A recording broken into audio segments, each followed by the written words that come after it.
Shalom, selamat berjumpa kembali di edisi Renungan Harian Kamis 29 Mei 2025. Bapak Ibu saudara-saudara yang terkasih dalam Tuhan, mari sejenak kita bersama-sama belajar akan firman Tuhan yang akan kita baca dari Injil Lukas pasal 2 ayat 25 sampai ayat 38.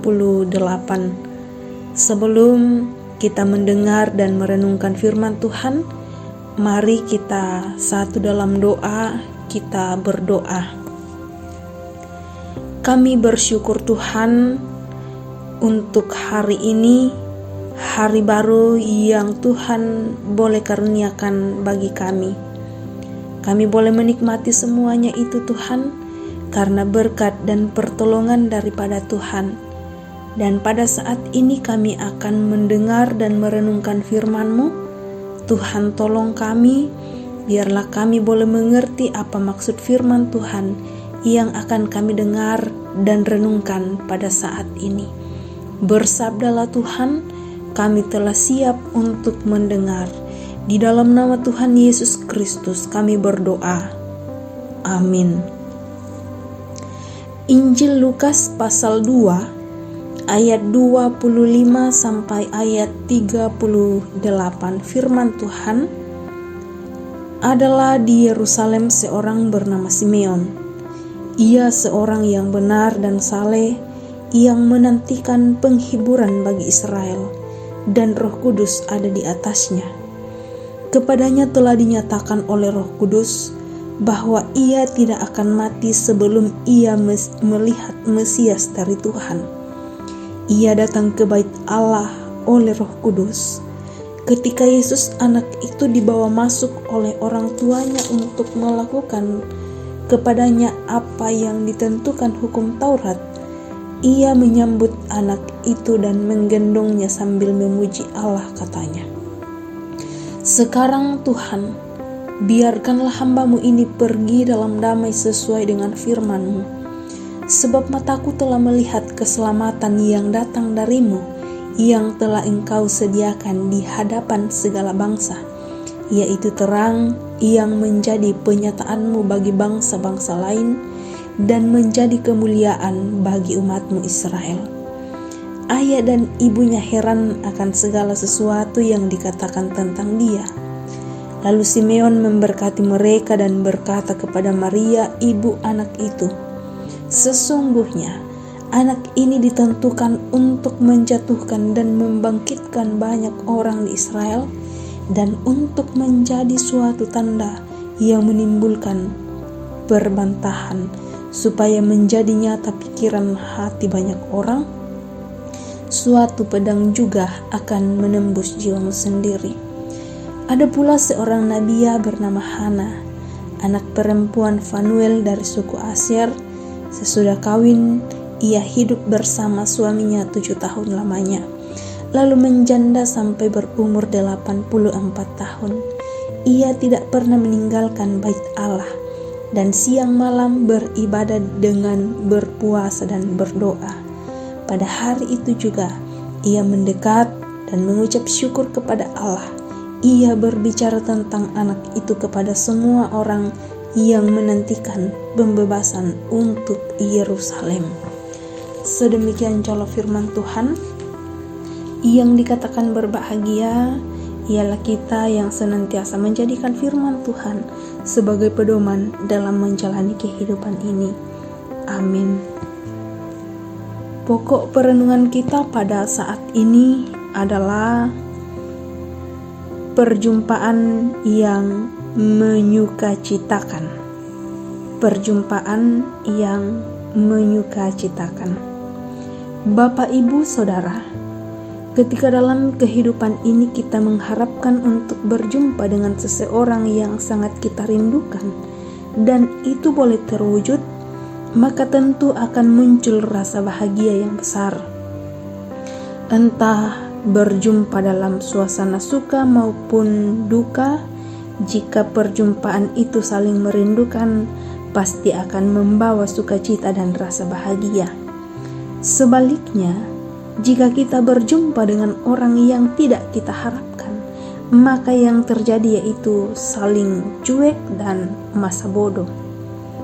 Perjumpaan ini jugalah yang dirasakan oleh Simeon ketika berjumpa dengan Yesus saat kedua orang tuanya datang ke Bait Allah untuk menyerahkan Yesus kepada Tuhan. Ini bukan sekedar perjumpaan yang tidak disengaja, namun hal ini telah dinubuatkan Roh Kudus kepada Simeon bahwa ia tidak akan mati sebelum ia melihat Mesias, yaitu Dia yang diurapi Tuhan. Simeon memuji Allah atas perkara mulia yang terjadi bagi dirinya, di mana pujian Simeon, jika dalam bahasa Latin disebut Nunc dimittis, yang berarti sekarang biarlah aku berpulang. Perjumpaan ini membawa juga pada suatu rencana Allah yang luar biasa, bahwa melalui Yesus ada janji pembebasan bagi bangsa Israel. Allah berkenan bagi umatnya yang hidupnya benar dan saleh untuk suatu karya yang mulia. Ketika Simeon bersyukur karena telah berjumpa dengan Yesus yang telah dijanjikan itu, ia pun memuji Allah atas perjumpaan yang menyukacitakan itu. Begitupun kita sebagai umatnya, sekalipun kita tidak berjumpa secara langsung dengan Yesus, namun lewat firman-Nya, Tuhan mau menyapa dan berjumpa dengan kita. Karena itu, sambutlah Tuhan dengan kerendahan hati, hiduplah taat dan benar, serta hidupilah firman-Nya, maka Tuhan pun akan berkenan memberkati hidup kita. Terpujilah Kristus. Amin. Mari kita kembali satu dalam doa, kita berdoa. Sungguh indah firman-Mu yang telah kami dengarkan pada saat ini Tuhan. Kiranya melalui firman-Mu semakin banyak jiwa-jiwa yang dimenangkan oleh kebenaran firman Tuhan. Dan berkati setiap kami Tuhan, biarlah boleh menjadi pelaku-pelaku firman dalam menjalani kehidupan ini.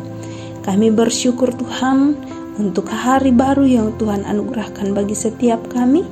Biarlah semuanya itu kami syukuri, kami jalani karena berkat dan pertolongan yang hanya daripada Tuhan saja. Kami berdoa untuk ibadah-ibadah yang akan dilaksanakan pada hari ini sekaitan dengan kami memperingati hari kenaikan Tuhan Yesus Kristus. Kiranya boleh berjalan dengan baik. Berkati setiap anak-anak Tuhan yang rindu untuk datang beribadah kepadamu, diberi sehat kuat, dan kiranya ibadah yang akan kami laksanakan boleh berkenan di hadapan hadirat Tuhan. Ya Allah yang Maha Pengasih, kami berdoa untuk anak-anak Tuhan. Jikalau ada yang dalam kelemahan tubuh, Tuhan kuatkan dan sembuhkan. Yang dalam keadaan berduka cita, Tuhan hiburkan mereka senantiasa. Berkati setiap kami Tuhan dalam keberadaan hidup kami sebagai anak-anak. Tuhan berkati, biarlah terus bertumbuh dalam cinta kasih sayang Tuhan, semakin mengenal Tuhan, dan kiranya kami boleh menjadi saksi-saksi-Mu di tengah-tengah dunia ini. Sebagai orang tua, ayah, ibu, Tuhan berkati dalam setiap tugas dan tanggung jawab mereka. Berkati segala usaha rencana pekerjaan kami Tuhan, biarlah kami terus mengandalkan Tuhan dalam setiap langkah kehidupan kami, dan kami hendaknya terus bersyukur hanya kepada Tuhan saja. Lindungi dan sertai kami sepanjang hari ini Tuhan, kiranya Tuhan tetap ada bersama-sama dengan kami, menaungi kami dengan sayap kasih-Mu. Ini kami anak-anak-Mu Tuhan. Di dalam nama Tuhan Yesus Kristus kami berdoa dan mengucap syukur. Amin. Selamat menjalani kehidupan sepanjang hari ini. Selamat beribadah. Tuhan Yesus menolong dan memberkati kita semua.